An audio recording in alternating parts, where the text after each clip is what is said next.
Bem, meus amigos, já está chegando a nossa hora. Hoje, dia 30 de abril de 2022, sábado, às 16h15, é o horário que nós estudamos essa obra, Epístolas de Paulo à Luz do Espiritismo.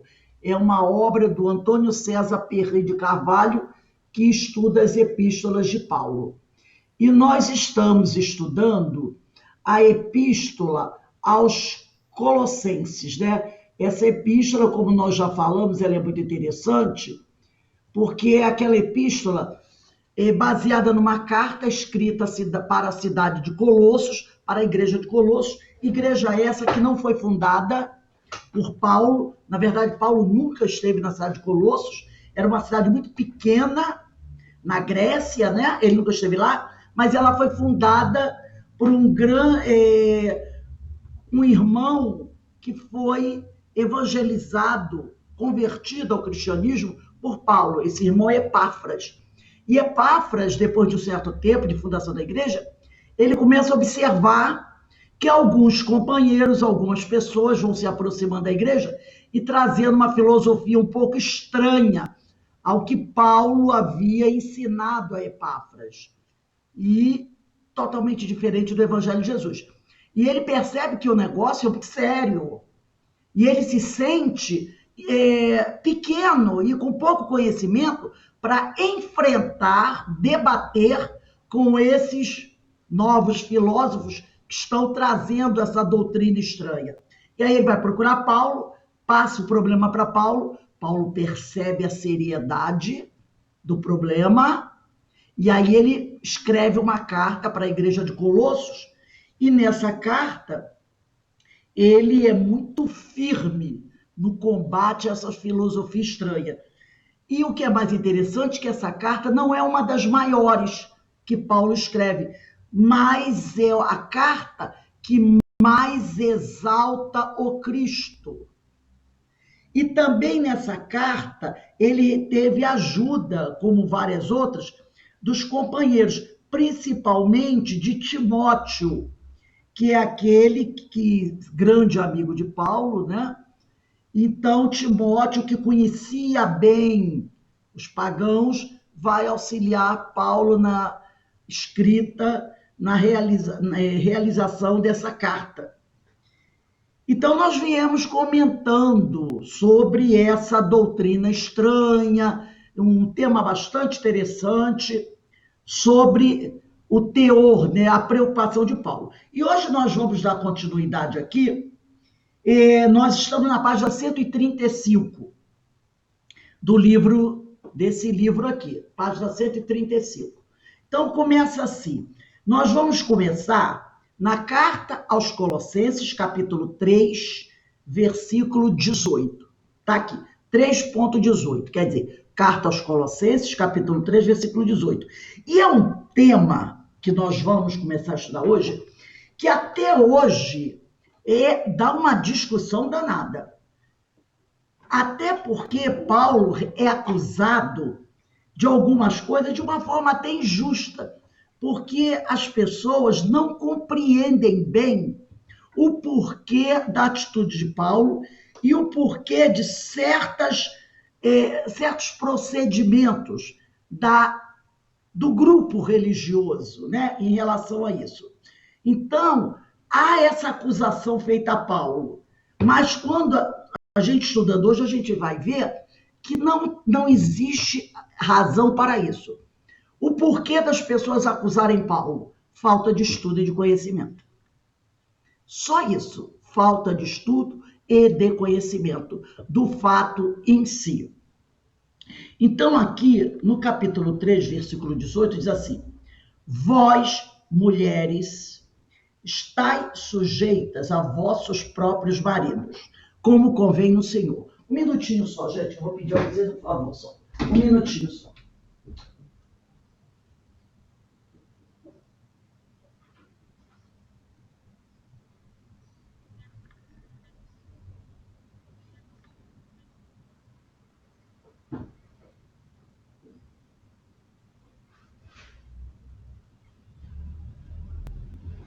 Então, vamos lá.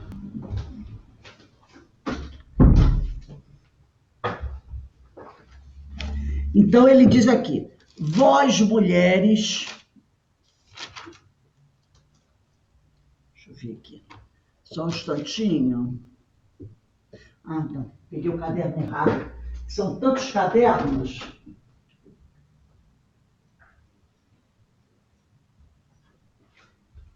Que eu tenho aqui os cadernos onde eu vou anotando os temas. E aí eu vou trazendo aqui, e um tema passa de uma aula para outra. Dá. Então vamos lá. Tá aqui, tá ótimo.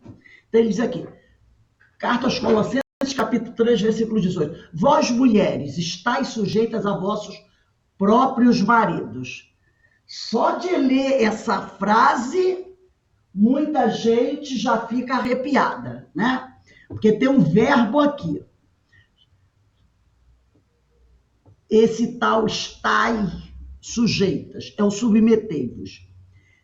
Vós, maridos, amai a vossas mulheres, e não vos irriteis contra elas. Vós, filhos, obedecei em tudo a vossos pais, porque isto é agradável ao Senhor.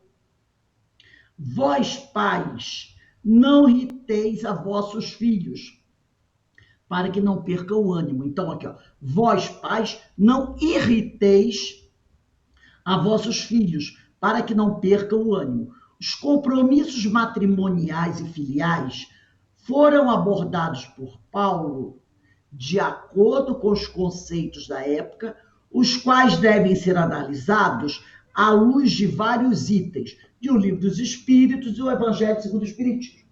Então, a primeira coisa que a gente tem que parar e analisar é o seguinte: existe uma coisa que eu já comentei com vocês aqui, mas é sempre bom a gente repetir, chamado falácias historiográficas, tá?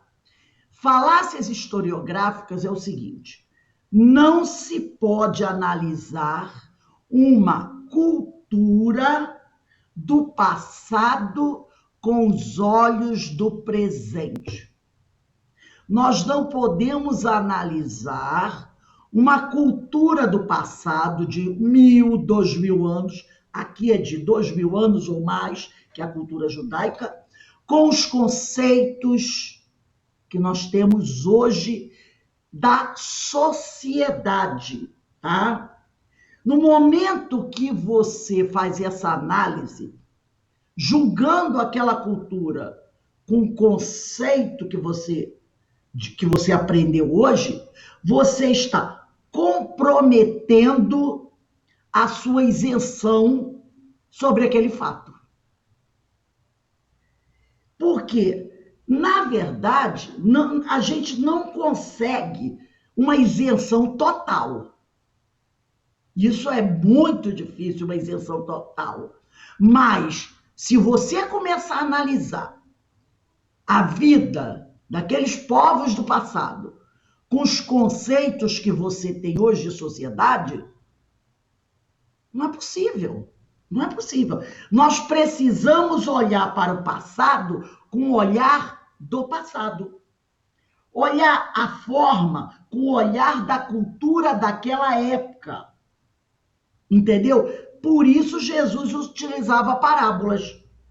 Olhar o fato histórico dentro do contexto da época em que o fato ocorreu. É como se você estivesse dentro daquela cultura. É dentro daquela cultura, tá? Jesus, quando estava conversando com aquele povo, ele estava falando, vamos dizer assim, ele falava para um povo imediato. Ele falava para aqueles homens ali. Ele não estava falando para os homens do século XXI. Ele estava falando para aqueles homens que estavam ali. Mas quem eram aqueles homens que estavam ali? Éramos nós, que hoje vivemos no século XXI. Então ele falava para nós, entendendo como nós éramos naquela época. Ele trazia as orientações para nós que vivíamos aquela época. Agora, o ensino dele, nós viemos trazendo. Então, ele não olhava para Rose quando ele falava. Ele olhava para a Rose que estava lá, com outro nome, outra personalidade, outro conhecimento. Então, ele falava para os homens daquela época. Como é que ele ia falar para os homens daquela época sobre questões sociais que só no século XX serão resolvidas? Entendeu? E detalhe, algumas questões sociais que nem no século XX ainda foram resolvidas. Alguém viu o caso ontem de uma senhora negra, que ela ficou como escrava de uma família há 50 anos? Passou ontem no Fantástico. 50 anos. Foi mês passado que estourou essa bomba. Encontraram essa senhora numa família rica, há 50 anos que ela vivia como escrava daquela. Era chamada de mãe preta. Foi a babá dos filhos do dono, e estava sendo babá dos netos do primeiro patrão dela. Há 50 anos que ela trabalhava para essa família. E há uns meses atrás teve outra. Entendeu? Então, hoje nós temos essa escravidão ainda. Como é que eu ia falar contra a escravidão naquela época? Se hoje esse problema de escravidão ainda não foi resolvido. Entendeu? Então, Jesus, ele respeita o nível cultural, intelectual e a tradição religiosa daquele povo e vai inserindo de forma muito leve novos conceitos. Novos conceitos. Porque aquele povo via Deus de uma forma antropomórfica. Então, Jesus não poderia trazer, como o povo diz por aí, grandes novidades. Essas questões sociais precisavam ser respeitadas. A cultura daquele povo precisava ser respeitada. Então, quando a gente lê isso aqui, vós, mulheres, estáis sujeitas a vossos próprios maridos, como convém no Senhor. Maridos, amai as vossas mulheres e não vos irriteis contra ela. Vós, filhos, obedecei em tudo a vossos pais, porque isso é agradável ao Senhor. Vós, pais, não irriteis a vossos filhos, para que não percam o ânimo. A gente tem que entender o nível de conhecimento, a cultura daquele povo. Inclusive, se você for no Evangelho, você vai encontrar, não assim, vós mulheres estáis sujeitas, sim, vós mulheres submetei-vos, tá? Então é isso que a gente tem que tomar cuidado, porque às vezes as pessoas, elas começam a criticar, mas que cultura antiga, que cultura atrasada. A gente tem que entender como isso foi colocado. Inclusive na Bíblia, no Evangelho, está aqui. Colossenses, capítulo 3, versículo 18. Eu vou ler como está na Bíblia. E o título é Preceitos Particulares de Moral Doméstica. Diz assim, ó. Vós, mulheres, submetei-vos aos maridos como convém no Senhor. Maridos, amai as vossas mulheres e não as tratei com mau humor. Filhos, obedecei aos vossos pais em tudo, pois isso é agradável ao Senhor. Pais, não irriteis aos vossos filhos, para que eles não desanimem. Servos, obedecei em tudo aos senhores desta vida, não quando vigiados, para agradar a homens, mas em simplicidade do coração, no temor do Senhor. Em tudo o que fizerdes, ponde a vossa alma como para o Senhor, e não para os homens. Sabendo que o Senhor vos recompensará como a seus herdeiros, é Cristo o Senhor a quem servis. Quem faz injustiça, receberá de volta a injustiça. E nisso não há acepção de pessoas. Tá? Isso está em Colossenses, capítulo 3, versículos 18 a 25. Agora eu vou partilhar com vocês o PDF para a gente poder analisar essas questões que são importantíssimas, para que a gente possa entender como esse processo se deu e ainda se dá na cultura daquele povo, e que acaba também se refletindo na nossa cultura. Para que a gente tenha mais cuidado nos julgamentos que a gente faz.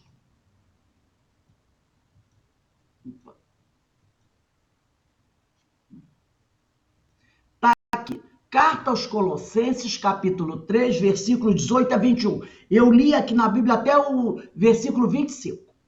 Regras para a vida doméstica, tá? Então vamos lá, vamos começar a entender isso aqui. De repente, o autor, que é Paulo, interrompe as recomendações habituais que ele vinha fazendo aos Colossenses para introduzir certas regras relativas à vida doméstica. Lembrando que, como nós falamos anteriormente, essa carta teve muita colaboração de Timóteo, tá? Ou, melhor dito, as relações humanas dentro da vida doméstica. Homem, mulher, pais, filhos, senhores, escravos.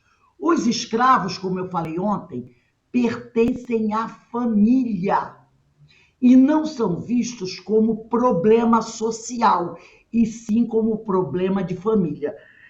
Na escravidão mais moderna, que é essa que nós tivemos, e que em 1888 teve abolição aqui no Brasil, em outros países a abolição aconteceu muito anteriormente, parece que o Brasil foi um dos últimos, mas eu tenho quase certeza, o último país a abolir a escravidão, imagine, o último. Então, o escravo não era visto como pertencente à família. Mas na época, entre os judeus e aqueles povos do passado, ele era visto, ele pertencia à família. Então ele não era visto como um problema social, e sim como problema de família. Hoje, como nós estávamos falando dessa senhora que apareceu ontem no Jornal Nacional, aquilo é um problema social. É um problema social. Mas a época de Jesus, não. Agora, o que é interessante é que essas regras da vida doméstica nós não vamos encontrar nas epístolas paulinas tradicionais, que são as cartas aos Romanos, a primeira e segunda carta aos Coríntios, a carta aos Gálatas, a carta aos Filipenses, nem na primeira e segunda aos Tessalonicenses, nem na de Fílemon. Nós vamos achar na carta aos Efésios, na primeira carta de Timóteo, na carta de Tito e na primeira carta de Pedro. Por que esta divisão bastante significativa? Porque em algumas cartas paulinas nós não vamos achar essas regras de moral doméstica, em outras sim. Uma explicação seria, aí vem as teorias, né?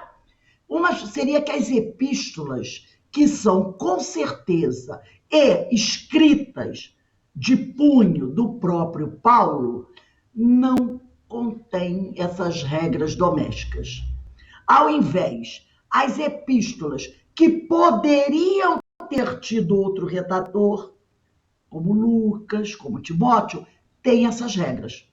Outra explicação seria que nas epístolas dirigidas a uma comunidade formada, sobretudo de judeus, aqueles judeus convertidos ou judaizantes, as regras não constam, mas elas estão nas epístolas dirigidas a igrejas feitas de ex-pagão. Então, a gente percebe que as igrejas, o que ele está querendo dizer é o seguinte, que as igrejas aonde a grande maioria das pessoas, dos integrantes, são judeus ou judaizantes, não aparecem essas regras. Agora, nas igrejas aonde a grande maioria são ex-pagãos, são gregos, árabes, né, fenícios, que não conhecem a cultura judaica, essas regras vão aparecer. Por quê? Então, por que a exerção dessas regras domésticas nessas igrejas formadas por ex-pagãos? Com base na segunda hipótese, eis uma explicação. Os judeus conhecem essas regras perfeitamente, porque estão escritas na sua lei e vividas na tradição familiar do povo de Israel. Então, o judeu que está se convertendo ao cristianismo, ele já tem na sua cultura essas regras que estruturam uma família, como uma família deve proceder, como é a organização dentro de uma família, quais são os preceitos a serem seguidos dentro de uma família. Então, nas cartas que Paulo escreve às igrejas, onde a maioria dos integrantes são judeus convertidos, ele não tem por que falar dessas regras de família, tá? Em matéria de família, Paulo está consciente de que o evangelho não traz nada de muito novo. Basta continuar vivendo o habitual. Então, o evangelho de Jesus não vai trazer essas regras, porque o povo judeu, e se nós sabemos muito bem, inclusive tem uma passagem no evangelho que diz mais ou menos assim: uma mulher, Jesus está fazendo uma pregação, e uma mulher diz assim: Senhor, por que o Senhor não leva essa mensagem para o meu povo? Ela é uma pagã. E Jesus diz: você não sabe que eu vim para um determinado grupo? Ele dizendo assim: eu vim trazer uma mensagem direcionada principalmente para o povo de Israel. Não para o povo pagão, para o povo de Israel. E aí ela diz: mas até os cachorrinhos têm direito a comer do que cai da mesa, né, do patrão. É muito interessante. E aí ele diz para ela, tipo assim, pois, tipo, aproveite disso, você é uma mulher de grande fé. Porque Jesus veio para trazer a sua mensagem para o povo de Israel. Cabendo a Paulo levar a mensagem para os gentios. Porque o tempo de Jesus aqui era muito curto. Ele não poderia também ter essa, vamos dizer, esse trabalho de evangelizar os pagãos. Entendeu? Ele não teria, não haveria um tempo. Ele não teria como ficar muito tempo aqui. Um espírito daquele nível não teria condições de viver muito tempo aqui na Terra. Então, não haveria tempo de fazer esse trabalho, de levar a todo mundo, a toda aquela região, esse conhecimento. Outros teriam que fazer isso. Então, Jesus não vai abordar essa questão de regras familiares, porque aquele povo já tinha essas regras. Ele vai apenas confirmar aquilo, né? Incentivar para que continuassem a seguir aquelas regras, esse respeito dentro da família. Então ele não vai trazer muito novo, e Paulo sabia disso. Basta continuar vivendo o habitual, que o povo judeu vivia. A novidade cristã não está na vida da família, na vida de um grupo pequeno, que a família é o que é a família? O pai, a mãe e os filhos. Um sogro, uma sogra. A mensagem de Jesus não é uma mensagem para ficar presa num grupo pequeno. é uma mensagem para se espalhar. Então, ele não podia trazer regras para aquele núcleo pequeno. A mensagem, ela é coletiva. Agora, os pagãos, aí é que a gente tem, eles não tinham regras familiares. A maioria dos povos pagãos, eles não tinham esse conceito de família que o povo judeu tinha. Por exemplo, era muito comum entre os pagãos, ó, vide aí o povo egípcio, né? Essa questão de incesto. Essa questão de incesto era muito comum. Aí a pessoa vai dizer assim: ah, mas entre os judeus também acontecia. Sim, mas não dentro da lei de Deus. Eram os homens que extrapolavam. Tanto é que nós vamos ter Abraão, Isaac e Jacó. Isaac, ele vai ter uma vida íntegra. Ele casa-se com uma mulher. Tanto é que ele não muda de nome. Ele não muda de nome, ele permanece Isaac. Jacó, todo mundo lembra da história? Que casou com uma irmã, queria casar com uma irmã, aí o sogro obrigou ele a casar com outra irmã. Quando ele descobriu, ele ficou com raiva. Depois ele foi, casou com a primeira, teve duas mulheres, depois entraram as escravas do meio, deu uma confusão, ele era altamente infeliz com a família dele. Por quê?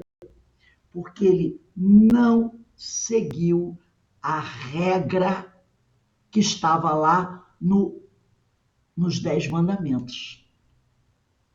Deus nunca orientou o homem a ter várias esposas, a ter 2, 3 famílias. A gente não vai encontrar isso. Isso são inserções que o homem colocou. Então, se você for seguir a religião judaica, ela fala da família. Agora, os homens vão alterando isso. É o caso de Jacó, que teve aquela problemática toda, um verdadeiro inferno se instalou da família dele. Inclusive, irmãos brigando entre si. A ponto de acontecer o quê? De acontecer quase morte entre eles. Não é? Coisas terríveis aconteceram entre eles. Por quê? Porque ele desrespeitou a lei da família. E os pagãos, eles não têm essas regras. As mulheres, os filhos, eles vendem, eles não têm essa coisa que o judeu tem de manter a família ali. O núcleo familiar é sagrado. Então, os pagãos não vivem e muitos nem conhecem as regras da vida doméstica praticadas em Israel. A gente vê o caso do rei Davi, que também teve um problema gravíssimo por causa disso. Ele se apaixona pela cunhada. Olha a confusão que deu. Então, os pagãos, eles não vivem essas regras, eles não têm esse respeito pela família. No mundo dos gregos, os costumes não são tão rígidos, né? Então, no mundo dos gregos, os costumes não são tão rígidos como em Israel. Em Israel, há uma rigidez na questão familiar. Paulo, ou aquele que escreve a carta em nome dele, acha necessário acrescentar as regras da vida doméstica que precedem da tradição de Israel naquela carta, porque era carta para os pagãos de Colossos. E que os cristãos, convertidos ao cristianismo assumem essas regras familiares sem discutir. Em todo caso, as regras que aqui estão não pertencem ao Evangelho. Você não vai encontrar dentro do Evangelho de Jesus essas regras. Se você começar a olhar, você vai dizer, realmente, Jesus não falou sobre isso. Tanto é que Paulo, ele não vai invocar a autoridade do Evangelho para defender essas regras da família. Lembra de uma passagem onde Jesus está conversando com um grupo, né, de pessoas, está dando uma orientação, evangelizando, e um deles vem correndo e diz, Senhor, sua mãe e seus irmãos estão aí na porta. Jesus diz assim, quem são minha mãe e meus irmãos? Quem são? Minha mãe e meus irmãos, quer dizer, minha família, são aqueles que seguem os ensinos do Senhor. Mas isso não quer dizer que ele desrespeitasse a família. Ele só mostra que a ideia de família não pode ficar presa só daquele núcleo. Tanto é que quando ele está perto de morrer, ele se preocupa com a mãe dele e entrega aos cuidados de João. Então, Paulo não vai invocar a autoridade do Evangelho para defender aquela estrutura familiar que os israelenses seguiam. Ele apenas diz o seguinte, são convenientes essas regras, isto é, que eles se conformam com a herança recebida dos antepassados. Há uma regra que dá uma moralizada. Trata-se da sabedoria vivida e transmitida na antiga tradição de Israel e desde sempre. Então, os cristãos, os recém-convertidos, né, os que abraçam o cristianismo, eles não devem inovar nessa questão. E a gente vai ver por quê. Eles não devem invocar sua fé para romper as estruturas tradicionais da família. Naquele tipo de coisa assim, agora nós somos cristãos, estamos libertos das tradições judaizantes, então essas regras de família não servem para nós. Vamos criar outras. Não, não se deve mexer com isso. Nem Jesus mexeu, nem Paulo mexeu. Deixou que permanecesse assim. Agora, para os pagãos que não tinham nenhuma regra sobre estrutura familiar, sobre o respeito à família, como tratar a mulher, está aqui, ó, capítulo 3, versículo 19 da Carta aos Colossenses. Vós, maridos, amai as vossas mulheres e não vos irriteis contra ela. Gente, numa época onde a mulher não tinha o valor como figura integrante de uma sociedade, você dizer isso para um homem ter que seguir essa lei, porque isso estava no ensino. Aí a pessoa diz, mas eles não cumpriam. Aí é outra questão. Hoje tem tantas coisas na lei e que nós não cumprimos, mas está na lei.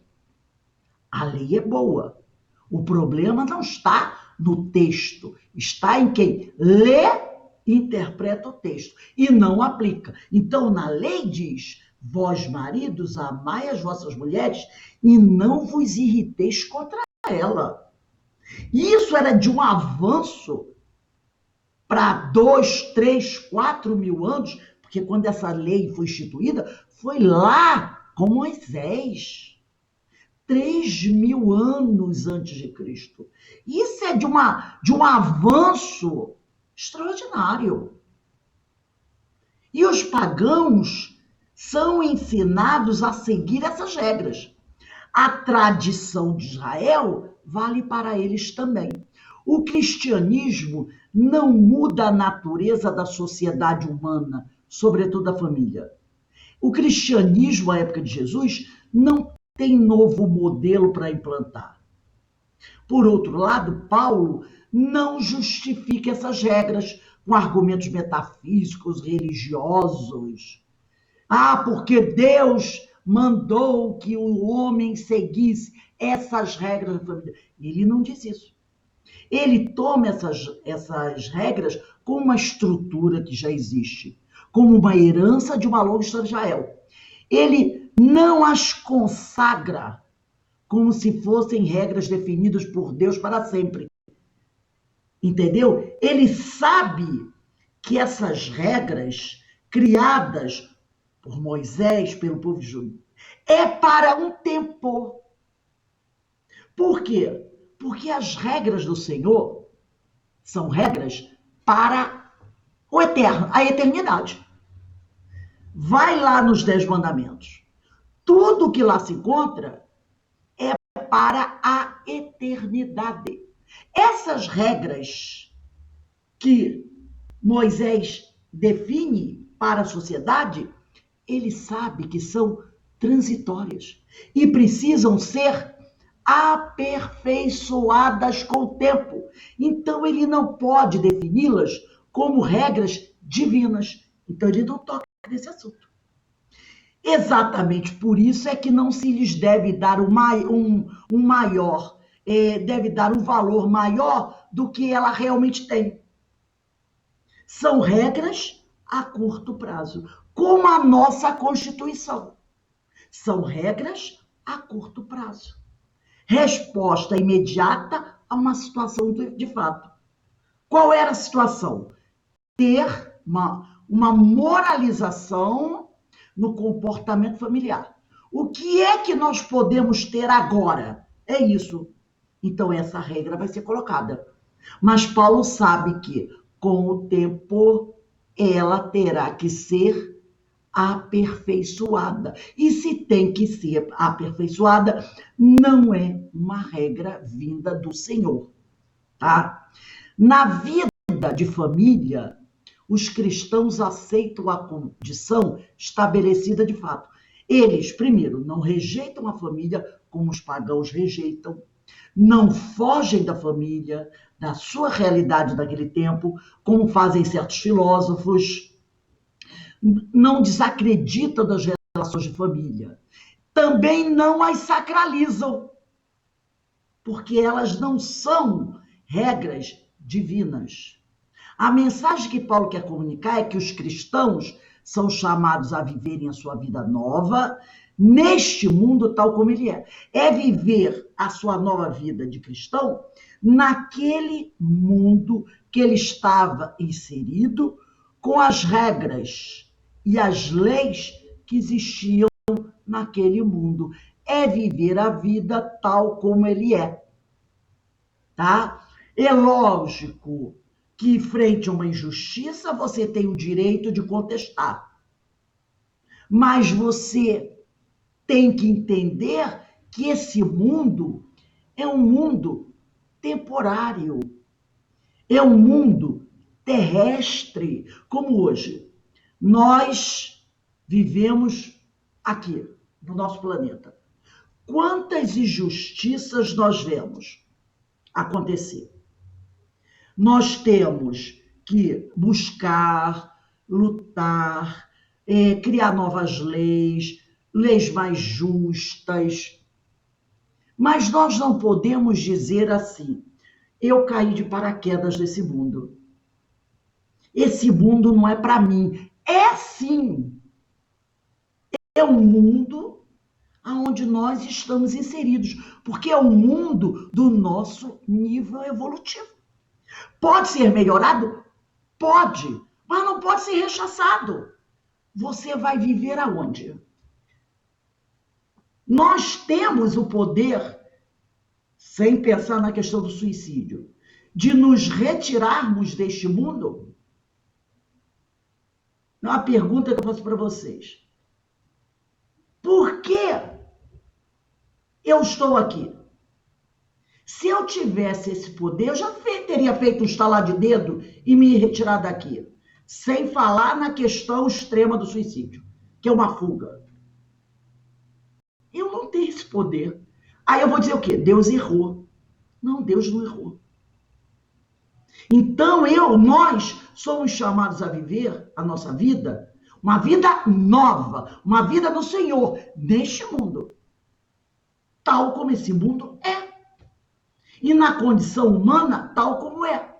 Se nós nos revoltarmos contra o mundo tal como é, nós estamos fugindo para uma evasão espiritualista, o que propõe essas religiões aí. As religiões daquele tempo, as religiões atualmente, algumas, não é? Você vai lá pelo meio da floresta, começa a tomar um chá, né? Um chá isso, um chá aquilo, e você vai viajar pelo astral. O que eu estou fazendo? Eu estou fugindo desse mundo. Eu não sou desse mundo. É desse mundo. Você é desse mundo. Mas tem muitas injustiças. Tem muitas injustiças. Mas é o mundo a que você foi chamado a viver. Você é desse mundo. Procure ajudar o mundo a melhorar. Mas não adianta tentar fugir dele. Essas regras não constituem a totalidade da concepção cristã das relações de família, menos ainda das relações sociais. O próprio texto, que é esse que nós lemos, exorta a viver tudo no Senhor. Mas ele ainda não determina em que consiste essa integração no Senhor. Por quê? Porque nem eles sabiam ainda como seria essa integração total no Senhor. Então ele nos exorta a viver tudo no Senhor, mas ele não nos diz ainda, de forma plena, o passo a passo. Porque era preciso mais conhecimento para que se pudesse ter essa regra. E aí vem o que eu falei no início com vocês. A forma como Paulo era acusado. É acusado até hoje. Acusa-se Paulo de querer rebaixar as mulheres ou condená-las definitivamente à posição de inferioridade em que se achavam na sociedade antiga. E aí nós vamos também compreender que existe o problema das traduções. Tá? As traduções habituais não ajudam, a gente sabe disso. Por exemplo, a tradução habitual é, quando nós pegamos o texto, que está lá em Carta aos Colossenses, capítulo 3, versículo 18. Aqui diz, vós mulheres estáis sujeitas a vossos próprios maridos, no livro do Antônio de Saint-Exupéry. Na minha Bíblia está, vós mulheres submetei-vos aos maridos como convém ao Senhor. Só que a tradução, ela não é correta. A palavra, tá? E essas palavras todas vêm do grego. A palavra submeter no grego não sugere essa ideia de ficar escravo, porque quando você diz mulheres submetei-vos, parece uma escravidão. Então a palavra submeter, que é apresentada aí, sugere coisas que não estão na palavra grega. Quando alguém diz submeta-se, aí a pessoa pensa assim, humilhação. Mas não é esse sentido. Há uma diferença entre a obediência que convém aos escravos e aos filhos. Lembra que eu falei ontem sobre a pirâmide? Há uma diferença, tá? Deixa eu botar aqui. Há uma diferença que convém aos escravos e aos filhos e a atitude que se propõe às mulheres. Então, os escravos e os filhos precisavam obedecer. Já as mulheres, não é bem assim. Estas não devem obedecer aos seus maridos. Então, esse submetei-vos aqui não traz a ideia, no vocabulário grego, de obediência aos seus maridos. E assim, Paulo foi mal interpretado. Então as pessoas dizem, é por causa de Paulo que as mulheres são colocadas em segundo plano até hoje. Não, não é essa a ideia. Segundo o costume antigo, a ordem da família, sociedade doméstica, a sociedade depende do pai de família. Ele é o grande provedor. É ele quem toma as decisões para o bem da família. O que se pede às mulheres é que aceitem as disposições tomadas pelo marido. Esse aceitar não é obedecer. Tem uma diferença aí. Tem uma diferença. É aquela coisa que as mulheres sejam companheiras do seu marido. E a gente vai ver mais à frente o interessante. Então, o que se pede à mulher é que aceite as disposições tomadas pelo marido. Então, o marido escolhe a residência, ele manda nos escravos, define a educação dos filhos e, por educação, apenas dos filhos homens. Porque a gente sabe que as mulheres daquela época não tinham, né? Não eram levadas a essa educação de conhecer a ler, a escrever. Não era haviam exceções, é claro, né? Mas não fazia parte da cultura daquele povo. E isso até, vamos dizer assim, anos 30, anos 40 do século XX, onde a mulher tinha que se preparar para casar. Aprendia a ler, a escrever. Quando aprendia, tinha que aprender a costurar, pintar, bordar, tocar piano. Aprender a fazer as coisas da casa, para ser uma boa esposa. Era assim até os anos 30, 40. A mulher só veio votar quando? No século XX que ela teve direito ao voto. Então não é escandaloso que somente há 2, 3 mil anos atrás a educação era a prioridade para os filhos. É ele, o marido, que fixa as regras de comportamento em casa. Se a mulher aceita a disposição tomada pelo marido, isso não significa que ela deva aceitar ordens do marido em tudo, ou fazer simplesmente a vontade do marido. Então, ela acompanha o que o marido coloca. E ela vai observando, como vocês vão ver. Ela vai observando, ela vai aceitando, mas não é seguir ordens. Quem tem que seguir ordens, quem tem que obedecer, são os filhos e os escravos. Tá? As leis antigas diziam que as mulheres deviam seguir o seu marido. Seguir, acompanhar, estar ao lado dele. É o que se pretende aqui. Paulo não justifica essa regra em nome do evangelho ou da autoridade de Deus. Ele não afirma que Deus quis as coisas assim. Simplesmente diz que assim convém, por enquanto. Porque a lei é transitória. A razão de conveniência está baseada no costume, na tradição. As famosas mulheres da história bíblica, Sara, Rebeca, Raquel e outras, fizeram assim e convém continuar do mesmo jeito. Agora, quando nós estudamos a história do povo hebreu, lembra como as mulheres agiam? Lembram daquela que trocou os filhos? A outra que mandava, a escrava vai ficar com meu marido, que comandava tudo aquilo? Aquelas mulheres eram submissas? Claro que não. A mãe de Esaú e Jacó, o que ela fez, passou por cima do marido. O marido está moribundo, ela não quis saber. Elas tinham poderes. Elas tinham poderes.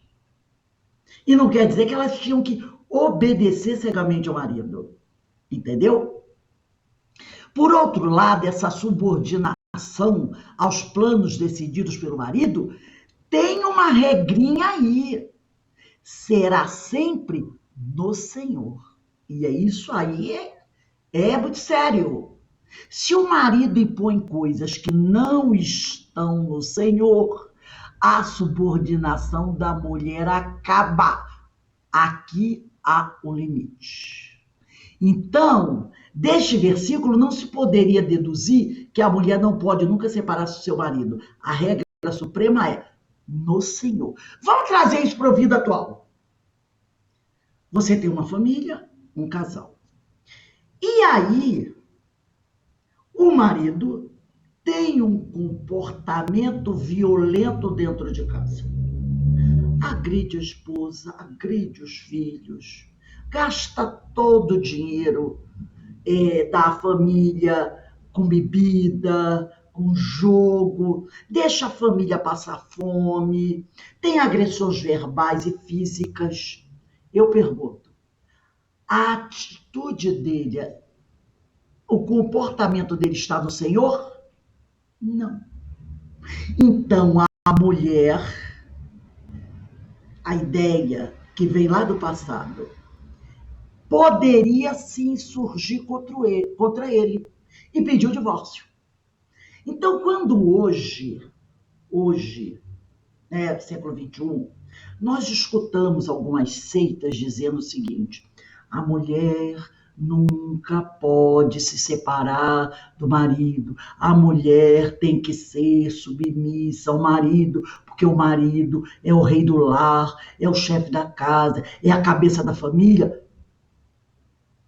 Ele está o quê? Vamos dizer, pervertendo a lei. Que a lei diz que naquela época que a mulher deveria estar ao lado do marido desde que o comportamento dele estivesse no Senhor. Percebeu o avanço da lei para a cultura daquela época? A partir do momento que o homem, e aí podemos dizer a mulher também, não está agindo mais no Senhor, o outro não tem que ficar ligado a ele. Tem todo o direito. Por que tem acontecido muito feminicídio? Porque o marido, e também tem casos de mulher que manda matar o marido, né? Ele não aceita que aquela mulher não se submeta mais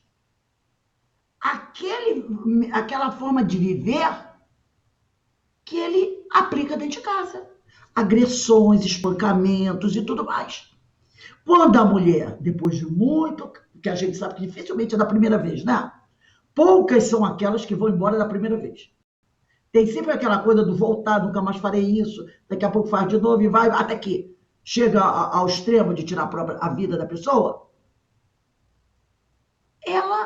As pessoas acham muitas vezes que eu não posso deixar meu marido e meus filhos. Só que essa lei é muito antiga. A partir do momento que alguém, vamos dizer o marido, aqui a gente está tratando do marido, né? Isso pode ser da mulher também, já não age mais no Senhor, não há mais vínculo entre eles.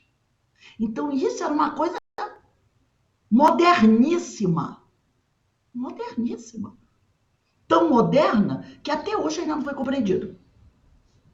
A regra suprema do comportamento é no Senhor. A condição antiga, segundo a qual o marido era responsável pela organização do lar, sendo inclusive o único responsável perante a lei, e único perante a lei, tinha direito de representação. Ela não é imutável. Aqui eu repeti. A condição antiga, segundo a qual o marido era responsável pela organização do lar, sendo inclusive único responsável perante a lei, ela não é imutável. Por isso, Paulo não coloca isso como uma coisa divina. E isso aí, com o tempo, vai mudando. Hoje, nós sabemos que o marido não é mais o único responsável pela família. Na realidade, são os dois. Tanto o marido como a mulher. Mas naquela época era um só. As legislações modernas tendem a uma maior igualdade de direitos e responsabilidades entre marido e mulher. Não se pode dizer que elas se afastam do ideal paulino.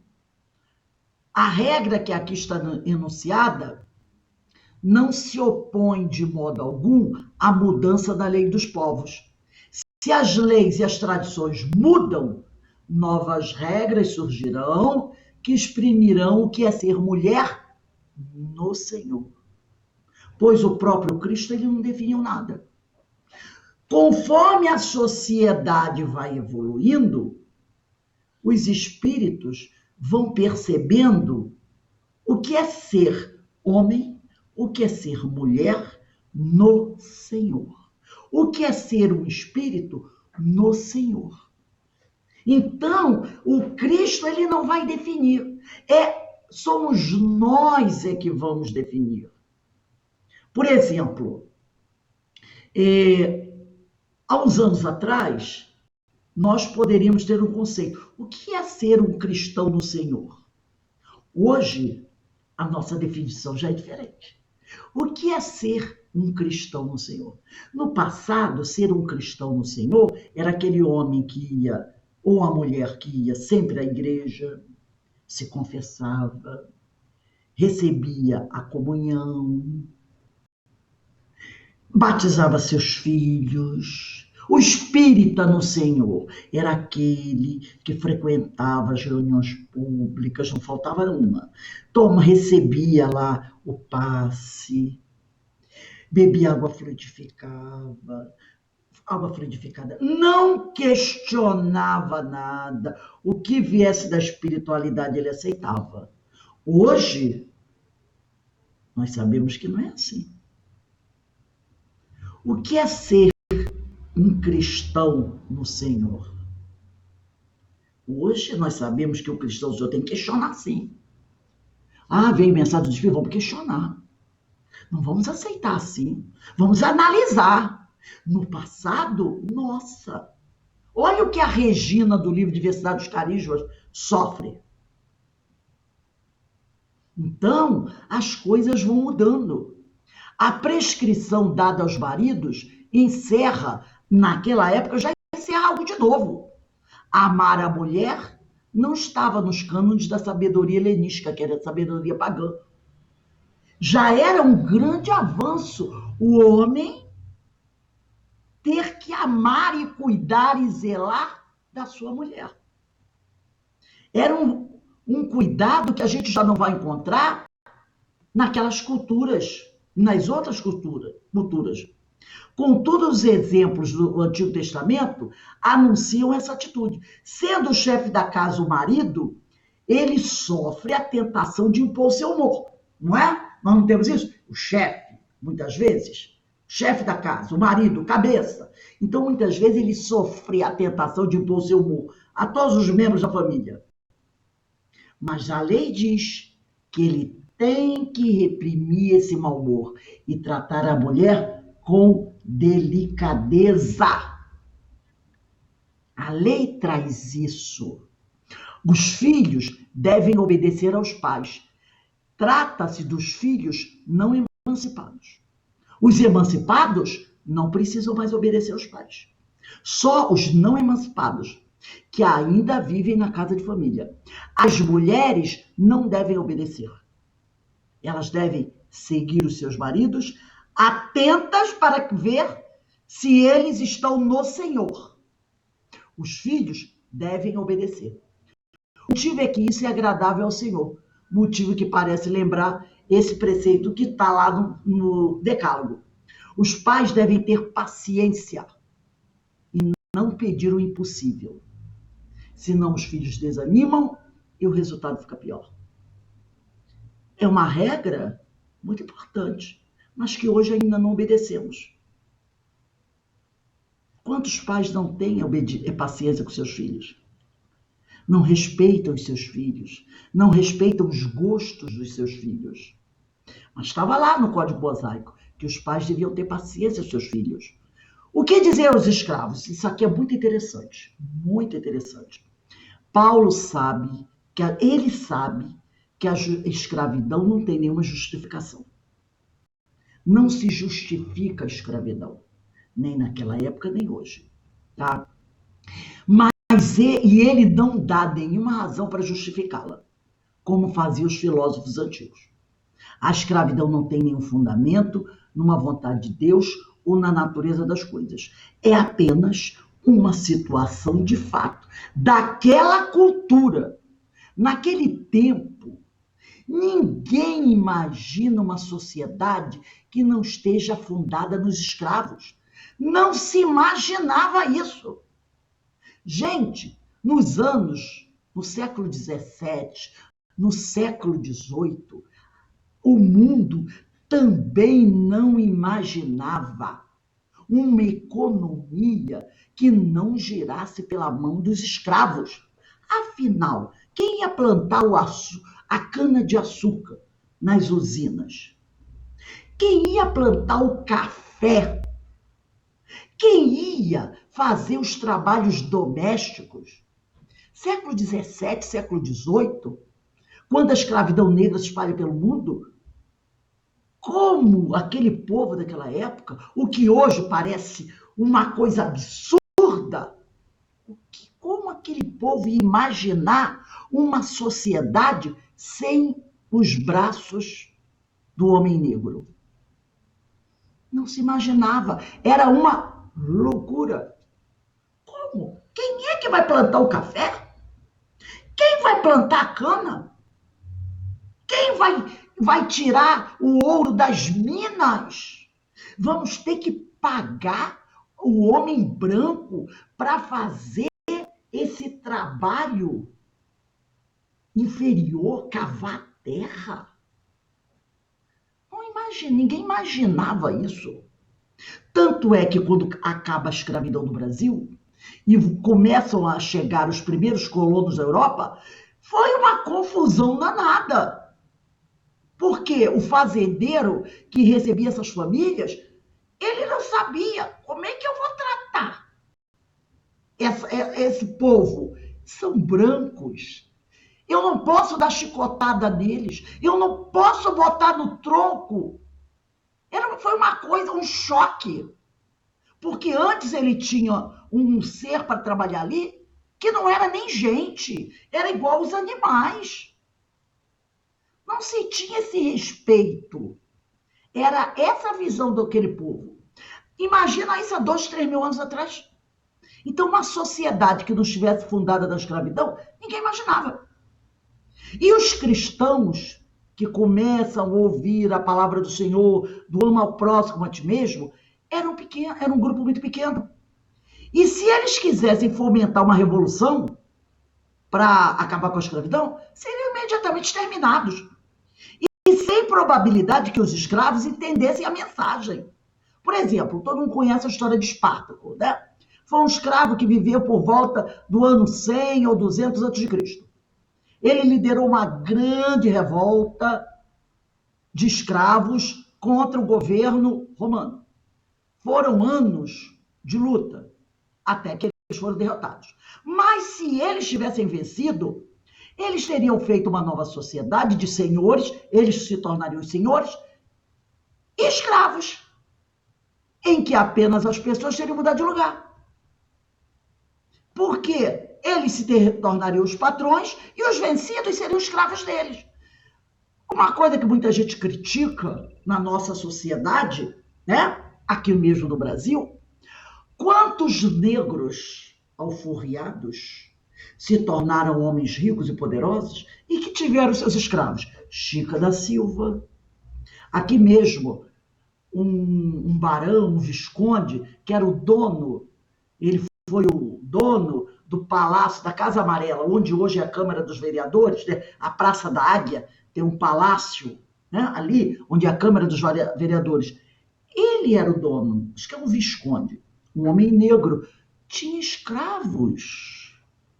Zumbi dos Palmares tinha escravos. E vários homens negros que foram donos, depois de libertos, alcançaram a fama, ficaram ricos, tinham seus escravos. Não pareceu uma incoerência? Mas era assim que a sociedade era vista. Então, era apenas uma questão de trocar de lugar. Por isso, nós falamos no início aqui sobre falácias historiográficas. Você não pode, né, olhar para uma Chica da Silva, foi uma mulher que alcançou uma certa posição na sociedade do século XVIII, que rica, né, se casou com um homem branco poderoso, né, e teve filhos com ele, tinha muito dinheiro, muitas pedras preciosas das minas, e tinha seus escravos. Você não pode julgá-la. Ela vivia numa sociedade que ninguém imaginava não ter escravos. Por que ela não disse assim? Não, a partir de hoje eu terei apenas assalariados, pagarei salário. E ela não fez isso. Agora, no século XIX, nós já tivemos isso. Por exemplo, aqui em Petrópolis, nós temos na Rua Ipiranga uma casa que o pessoal chama Casa dos Sete Erros, né? Mas é uma casa belíssima. Esse homem construiu essa casa no século XIX e na casa dele haviam reuniões com Santos Dumont, com vários homens que lutavam contra a escravidão. Ele não tinha escravos. Ele tinha funcionários contratados. A maioria deles eram japoneses. Dom Pedro II não tinha. Mas já é uma visão diferente. Pós-Revolução Francesa, a sociedade já está mais avançada. Mesmo assim, eles foram combatidos. Mas já tinha uma visão mais moderna. Entendeu? Então, naquela época, esse escravo, ele vivia numa contradição.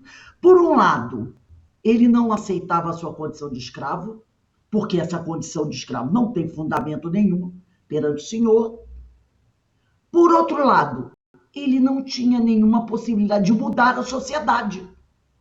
Então, Paulo não diz a esse escravo que ele não deve aceitar a condição de escravo como legítima. Tá? Ele não diz que ele tem que se aceite que você é escravo. Ele não diz isso. Tá? E nem diz que ele não deva rebelar-se. Ele diz o seguinte, ele reconhece que não há o que fazer. Então ele diz assim, a solução está numa mudança interior. Já que não há possibilidade de escapar, faça o seu trabalho de escravos como se fosse um trabalho oferecido a Cristo.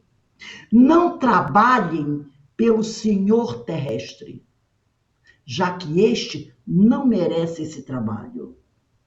Porque o que você faz, o que ele exige de você, não tem dignidade. Não olhem para o Senhor da terra, nem para agradar-lhe. Olhem para o Cristo e trabalhem por ele. E a única maneira de humanizar, de alguma maneira, o trabalho, a única maneira de sobreviver, sem ter que reconhecer o Senhor, patrão, como Senhor. Então, hoje, nós vivemos aqui, tá? Nós vivemos num planeta de provas e expiações. Nós estamos aqui, nós sofremos, mas nós não temos como sair daqui. Então, o que eu posso fazer? Eu não posso pegar uma nave espacial e fugir. E o que eu tenho que fazer? Eu tenho que me transformar intimamente e me tornar livre. Me torno um homem livre. Esta regra não é a única resposta cristã aos problemas dos escravos. A epístola a Filemon oferece outro aspecto. Nas gerações seguintes, os cristãos exercerão pressões muito fortes, porque aí a coisa vai mudando, tá? E aí os cristãos vão exercer pressões muito fortes para que os donos dos escravos emancipem os seus escravos. O que foi feito com certo êxito? Acontece que o cristianismo, ele não tem poder para mudar os regimes políticos ou sociais a partir de princípios teóricos. Tá? O mundo segue leis e dinamismos econômicos e culturais que nenhuma força humana disciplina somente pelo pensamento, pela vontade. Seria vão idealismo. O mundo não obedece às ideias. Vejamos hoje. Tivemos essa semana o representante principal da ONU, ele foi a Moscou conversar com o Putin, pedir a ele que estabelecesse a paz. Ele foi a Kiev conversar com o outro. Enquanto ele estava lá, o outro jogou bomba. O que eles poderiam fazer? Existem interesses econômicos que não serão modificados somente pela vontade. Esse mundo que a gente vive, ele não obedece a essas ideias. A superação da escravidão supõe novas condições econômicas e culturais que somente vão aparecer depois de muito tempo. Olha o caso que nós falamos daquela senhora. Quantas outras mulheres negras, brancas, asiáticas estão trancadas em quartinhos de casas de pessoas ricas no nosso país e pelo mundo? E a escravidão acabou em 1888, oficialmente. Então, vencer essa escravidão supõe novas condições econômicas, culturais. De qualquer maneira, em apenas 30 anos depois de Jesus, o cristianismo não podia mudar o mundo. Não mudou até hoje. Bastava que Paulo tivesse tirado ao regime dos escravos toda a justificação e toda a legitimidade. É isso que bastava ao Paulo. O próprio dinamismo das comunidades iria, pouco a pouco, criando condições novas de trabalho. Neste mundo, os senhores são sempre julgados. Naquele mundo de Paulo e no mundo de hoje, nós vemos que os senhores são sempre julgados com mais clemência. E todo o rigor da lei cai sobre os ombros dos fracos. Às vezes, uma pessoa invade um mercado e rouba uma lata de leite. Ela é julgada, é presa, condenada aos 3 anos. E às vezes o corrupto rouba milhões. E aí ele paga um negócio lá para a polícia e sai livre e solto. A gente não vê isso. Diante de Deus, não vai ser assim. Quem faz a injustiça será responsabilizado por ela. É interessante que Paulo fala em escravos e senhores, usando sempre o conceito de justiça. Na sociedade antiga, os escravos não tinham direitos e não havia justiça ou injustiça para com eles. Eles não entram no âmbito da palavra justiça. Já na concepção cristã, a justiça vale para os escravos, como para todos. Perante Deus, todos são iguais. Perante os homens, não. Não. Então, todos têm direitos. Então, essa ideia, né, que muitas pessoas falam sobre Paulo, condenam Paulo, que ele foi injusto para com as mulheres, que Paulo não falou contra a escravidão, que Jesus não falou contra a escravidão, nós temos que entender o que era a sociedade naquela época. Nós temos que entender que a cultura judaica ela já tinha valores importantes na questão que trata da família. Já era muito avançado o cuidado, a responsabilidade para com a família, que as outras culturas pagãs não tinham. Então, para Paulo, não importava tratar disso agora, porque o que eles tinham na época era suficiente. E que isso eram coisas que iriam mudando com o avanço da sociedade. Nós estamos no século XXI e quantas coisas ainda não chegaram ao nível que a gente diga é satisfatório. O que a gente vai fazer? Fugir desse mundo? Não há. Nós estamos inseridos na sociedade em acordo conosco. Achamos isso injusto? Vamos trabalhar por melhorar. Vamos trabalhar por melhorar isso. mas compreender que tudo tem o seu tempo. E que Paulo sabia que todas aquelas regras de família eram coisas transitórias que vão mudando com o tempo. Mas se a gente analisar friamente essa lei criada por Moisés sobre questões de família, de 2, 3 mil anos atrás, já tinha coisa muito avançada para aquela cultura daquela época. E a questão da escravidão não tinha como contestar naquela época. Então, o que Paulo diz? Ele mostra que não há justificativa para aquilo, mas não adiantava ele se debater contra aquilo. O que ele faz entender ao escravo? Você está nessa situação, mas não se veja assim. Não considere o seu dono como seu senhor. Tudo que você faz, todo o trabalho que você faça da melhor forma possível e ofereça ao Senhor. É a mesma coisa hoje, quando a pessoa acorda às 4 horas da manhã, sai de casa, enfrenta um trem lotado para chegar no seu serviço e trabalha até às 6, 7 horas da noite e vai para casa chateado porque só recebe um salário mínimo. Pense o seguinte: eu estou trabalhando como um escravo para aquele patrão que muitas vezes não reconhece o meu valor. Mas é isso que Paulo diz, ofereça o seu esforço ao Senhor, ao verdadeiro Senhor, que ele saberá te recompensar. Ele dará a você o valor que o mundo não te dá.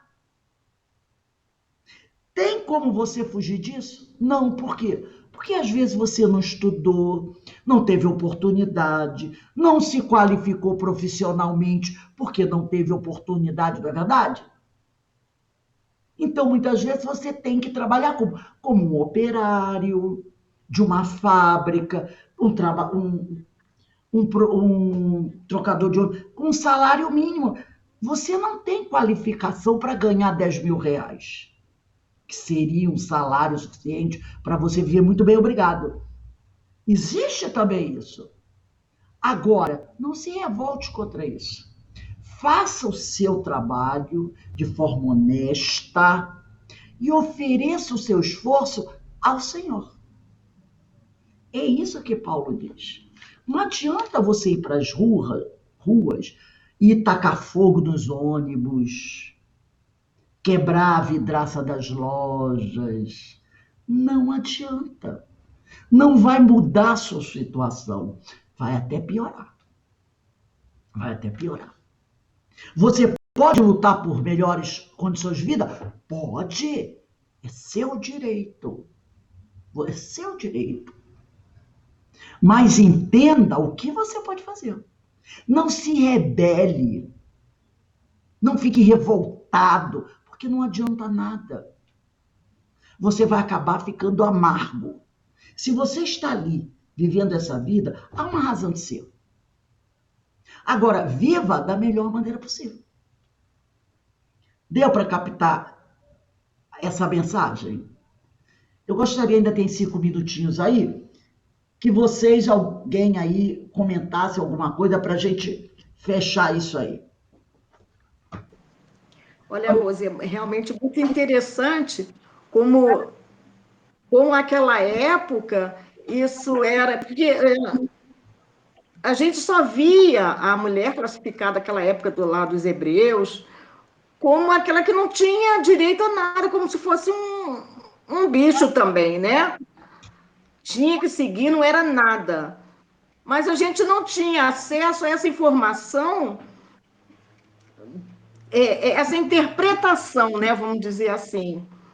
Que eu acho que é jeito errado de interpretar, né? Equivocado, né? Sim. Olha, muito interessante. E essa coisa da gente realmente observar os costumes da época e não criticar com os olhos do século XXI, né? Porque cada época tem a sua função, vamos dizer assim. Cada costume tem a sua função, dentro de cada sociedade, de acordo com a época. É realmente muito interessante você... Olha, eu cada vez amo mais a Paulo, né? Porque, olha, a visão dele, né? Saber o que ele poderia fazer e não fazer. Porque ele não poderia falar contra a escravidão. Como? Nem Jesus levantou bandeira contra a escravidão. Quem é que ia imaginar uma sociedade naquela época sem escravos? Jesus tinha amigos que tinham escravos, tinham servos. Zaqueu, Lázaro. Mas o que ele pedia? Tratem seus servos com amor. Tratem seus servos com amor. Por exemplo, Paulo caminhava pelas estradas com homens livres, mas também tinha homens que eram escravos, que seguiam com eles. Tem uma passagem do Paulo Estevam que mostra isso. 2 homens que caminham com eles, que são servos de alguém. São servos de alguém. E ele caminha, era natural aquilo. Agora ele fala assim, como é que você trata o seu servo? Entendeu? Porque aquilo era da sociedade. E como aconteceu realmente naquela época em que ele protegeu um escravo, né? Um servo de um... De Filemon. De Filemon. Filemon.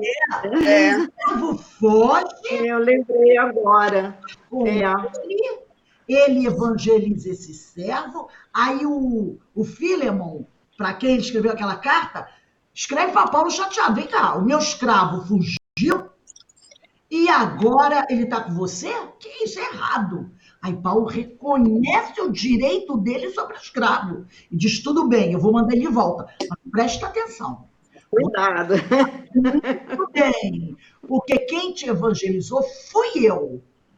E eu te ensinei como agir. Então você vai agir com ele da forma como eu te eduquei.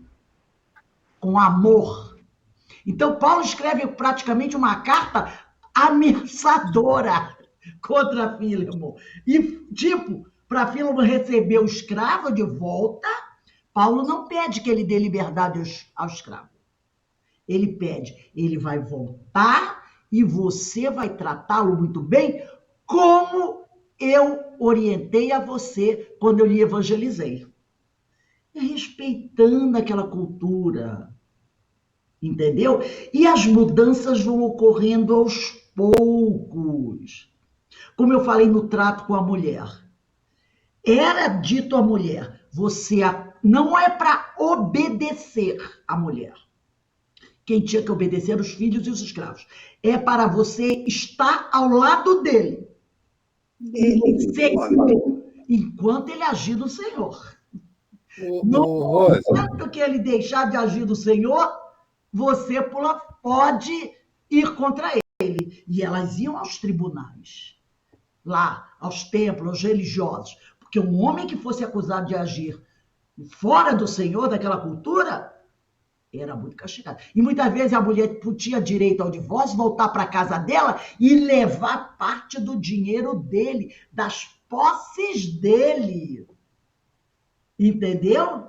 Então, isso era muito sério. Fala, Alberto. Minha cabeça deu nó nisso tudo aí, sabe? Porque tem muita coisa que... Vamos tirar Paulo, a isenção de Paulo, mas vamos lá ao pé da letra lá do submetei-vos, né? Olha, naquela época e até há pouco tempo atrás era submetei-vos mesmo, não era aceitar se. Porque a aceitavam. é errada. Peraí. Então, era aquilo patriarcal, era o homem que tinha a palavra final e não tinha papo, não tinha conversa, era o que o homem queria, acabou e ponto final. Não era assim? Era. Mas isso não está de acordo com a lei. Sim, não, aí eu vou entrar nisso. Não está no Senhor. Mas a mulher ia lá para o tribunal, para a autoridade, onde fosse, e alegava que o marido não estava no Senhor. Se ele fosse pessoa influente, a palavra dela não sei se seria aceita. Mas ela Então, levava essa. testemunhas. Hã? A mulher Hã? tinha direito a levar testemunhas. E as Sim, testemunhas, mas olha, não é tão fácil assim, não. Roberto, Tá, preste atenção. tá bom. Olha só, Existe, mas será que a ética no Senhor é que prevalecia? mas Ah, olha, ele não está agindo no Senhor. Será que era a Roberto, opinião do homem, atenção. a posição machista, Tá, aquela. Hã? olha só, você hoje tem o Código Penal, não tem? Sim. Você tem o Código Penal. Você tem a Constituição. A lei está errada?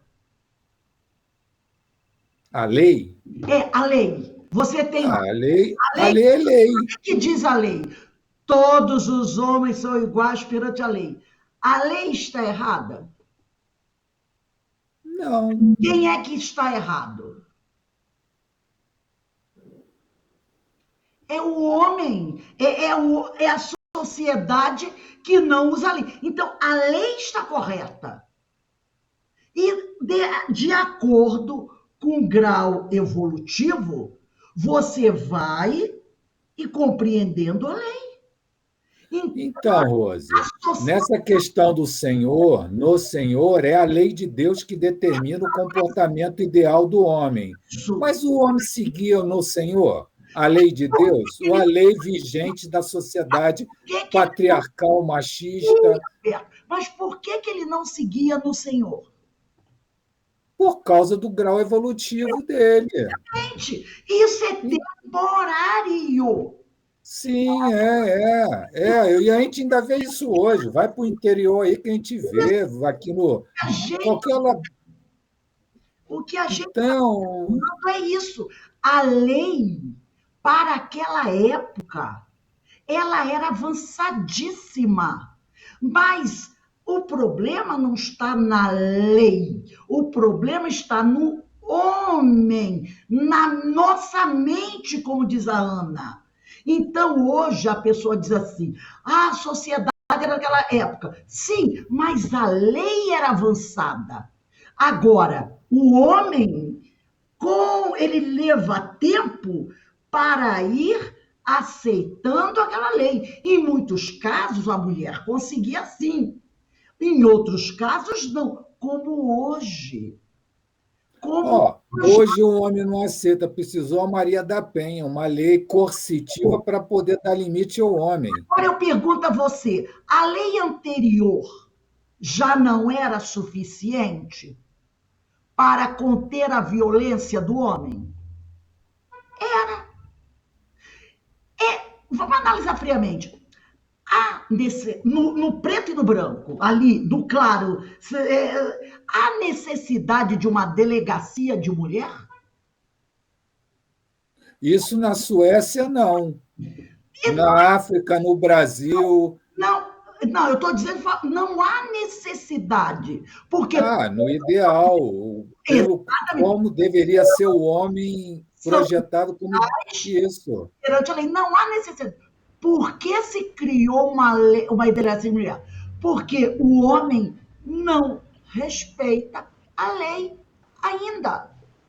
Há necessidade de uma delegacia do menor? Não. Rose, Você cria, tem que criar em cima da lei que é perfeita. Fala, Denise. não há necessidade nem da lei humana. Se todos cumprissem a lei de Deus, não precisaria nem ter lei humana. Agora, Certo. isso só vai melhorando conforme a sociedade vai avançando. Mas E conforme. a lei ela existe. Agora, o homem é que não cumpre essa lei. Então, quando Paulo não falou sobre isso, ele não tinha como falar sobre aquilo.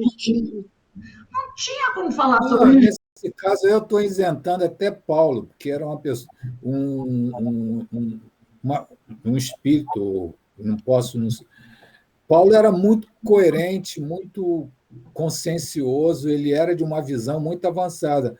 Então, tudo bem, mas no decorrer disso tudo, até os submetei-vos eram os submetei-vos mesmo. A tradução traduzia o que era vigente. A tradução errada. A palavra que significa... Ah, sim. Não é submetei-vos, é outra palavra. Então, mas eles colocaram submetei-vos. Mas ela não significa o nosso conceito de submetei-vos. Você quer ver uma coisa? Quando Jesus diz assim, o homem deve se humilhar perante o Senhor. O que as pessoas entendem como humilhar-se perante o Senhor? Você deve se humilhar. As pessoas pensam o quê? Ficar numa posição submissa, numa posição inferior, numa posição negativa. Mas não é. Não é. Tanto que Jesus diz, eu vim para servir. Então, não para servir. Interpretam errado aquela posição. Por exemplo... O odiar também, né, Rose? Que deveis odiar seu pai e sua mãe. Como assim? Encerra as comunicações deles, não sei se você observa, dizendo assim, esta mensagem é do mais humílimo dos humílimos dos irmãos. Ele sempre fala isso. Do mais humílimo dos humílimos dos irmãos. Não sei se vocês já perceberam como o doutor Bezerra muitas vezes encerra. Aí o pessoal diz assim, ele está se fazendo pequeno, humilhando? Não. Ele está se colocando como aquele que tem que servir. Então, às vezes, a gente pega uma palavra e é a mesma coisa. A palavra mais comum para isso é a tal da ignorante. É a palavra ignorante. Quando alguém diz, você é ignorante, você pensa o quê? Está me agredindo. Não. Está dizendo que você não sabe.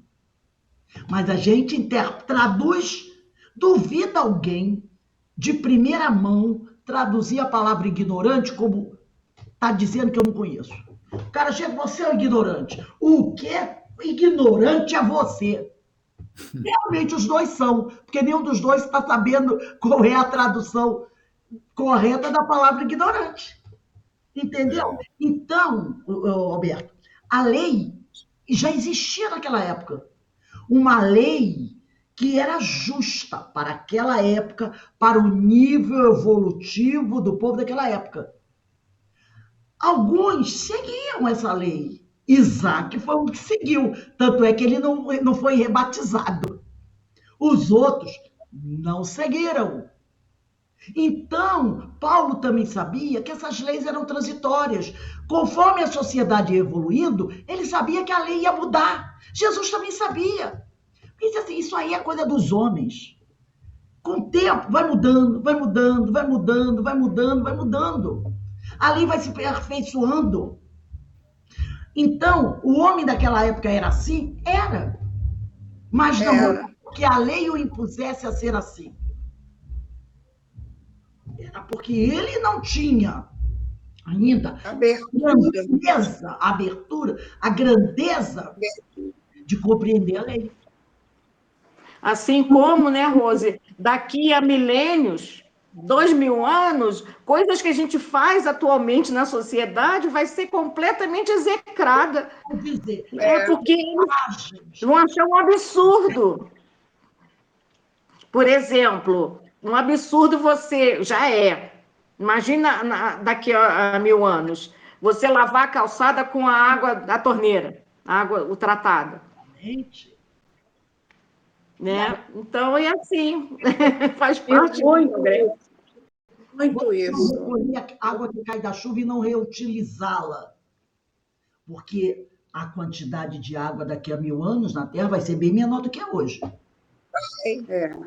Não utilizar a energia do sol para transformar em energia Eles vão dizer que Em estupidez. vez de ficar usando a água, né, para isso, desviando rios, etc, etc. Os sujeitos tinham uma fonte de luz e energia de graça. E eles pagavam por energia quando tinha uma energia de graça. Que parece uma estupidez, não é? Eu tenho uma fonte de luz e calor de graça. E eu acabo com os rios. Aí eles vão falar, quanta ignorância! Destruir o planeta para obter uma energia que eles tinham de graça, o sol e os ventos. E aí? Não é verdade? É. Usaram a das águas, aí tiveram que destruir os rios, né? Inundar regiões, desmatar, para poder fazer usinas hidrelétricas, quando tinha o sol e o vento. Um país como o nosso, que venta que não é fácil, que tem um sol que queima o ano inteiro, e a gente não aproveita. Aí a gente fica... Um país como o nosso, que tem tudo. Entender, eles vão dizer, gente, não acredito, não acredito. Quem vai dizer isso sou eu, você, nós é que vamos dizer, mas que imbecis nós éramos. Somos nós que vamos dizer isso. Como nós dizemos agora, Alberto, que absurdo aqueles homens que apedrejavam as mulheres. Mas quem é que apedrejava as mulheres? Éramos nós. Nós que apedrejamos, porque não entendemos. Nós que vamos herdar a terra sem água. O mandamento está assim, ó, não matarás. Aí nós dizemos hoje, eles tinham a lei que dizia não matarás, mas eles matavam as mulheres. Mas quem é que matava as mulheres? Era o marciano? Os homens. Éramos nós. Nós. Foi você que atiramos pedra na mulher adúltera. E a lei estava na nossa cara, ó. Não matarás, não matarás, não matarás. É isso aí. A lei é perfeita. Agora, precisa de tempo para que essa sociedade... E é isso que Paulo vem mostrar para a gente. Então não adianta acusar Paulo. A gente tem que entender aquela cultura como ela era naquela época. E outra coisa, Rose, entender com o olhar daquela época, entendeu? Com aquele olhar. Agora, nós não entendemos ainda, aí por isso que ficamos tão perplexos diante de tudo, né? Porque a culpa está em quem? No próprio homem. Exatamente. Né? E é isso que Paulo vai ter. Quando a gente começa a refletir... E o Paulo, muito inteligente, sempre soube, né? Organizar de uma forma tão leve, tão assim, capaz de não melindrar ninguém. Com muita inteligência. E é isso que a gente tem que se depara com... Clareza. Estudar as obras de Emmanuel, que é outro que vem trazendo tudo isso para a gente, esclarecendo, ensinando. E é isso que a doutrina espírita quer de nós. Uma visão clara, objetiva, sem preconceito, sem ficar revoltado porque acontecia assim. Não, ou porque ainda acontece hoje. Acontece hoje porque a sociedade ainda não entendeu. Mas isso é transitório.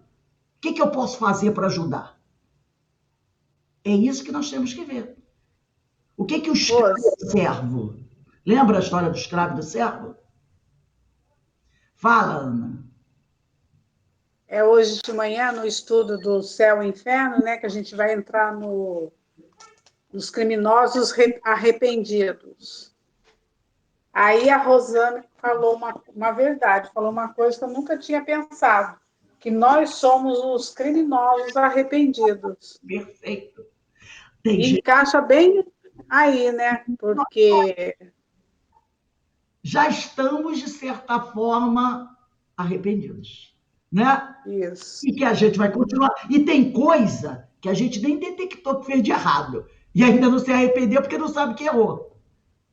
Tem coisas que nós não sabemos. Nós já estamos trabalhando para isso. Entendeu? Tem coisas erradas que nós fizemos que nós não sabemos que fizemos, porque não achamos que é errado. Então, eu nem me arrependi disso, porque eu acho que o que eu fiz foi certo. E foi Aí tem a questão da cultura, né? Da época, da cultura, né? Que é feio aqui. para eu identificar que aquilo que eu fiz foi errado. Porque tem coisa que eu fiz, continuo fazendo e acho que é certo. Sim. E eu acho que é certo. E a espiritualidade olha e vai fazer o quê? Deixa. Precisa de tempo para um dia eu entender que isso era errado e buscar mudar. E é isso que a gente tem que fazer. Não adianta porque não quer quebrar a cabeça, não quer ver de outro jeito. Mas tem coisa que eu não sei. E como eu não sei que está errado. Tem conhecimentos que eu ainda não adquiri. Então, eu não sei que aquilo está errado, porque eu ainda não adquiri esse conhecimento. Quando eu adquirir, eu vou ver o errado, aí eu vou corrigir, eu vou me arrepender e vou corrigir. Para isso é preciso tempo. Então, a gente tem que buscar isso, pensar sobre isso, falar sobre isso e, acima de tudo, respeitar essas culturas antigas e tentar compreendê-las com o olhar dela, né? E compreender dentro de nós mesmos. Exatamente. Então, nós vamos encerrando o nosso estudo de hoje. Né? Tudo foi ótimo. Proveitoso essas reflexões, né? A gente vai tirando essas coisas da caixinha e vai compreendendo melhor as coisas.